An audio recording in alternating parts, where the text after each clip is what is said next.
இப்போ டீச்சர் வந்து நாணயங்கள் பற்றி உங்களுக்கு காட்ட போகிறேன். இந்த நாணயங்கள் பார், நாங்கள் சின்ன பிள்ளையா இருக்கும்போது இந்த காசை வந்து நாங்கள் கடையில் போய் வாங்கி சாப்பிடுவோம்.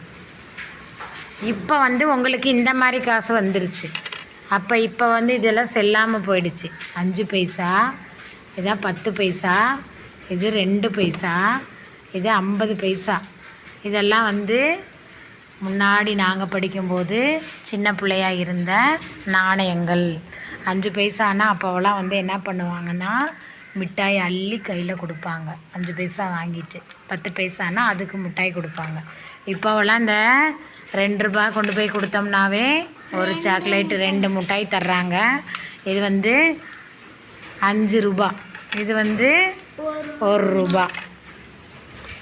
இப்போ இந்த காசை நீ வந்து புதுமையாக பார்த்துருப்ப. இந்த காசை தான் நீயே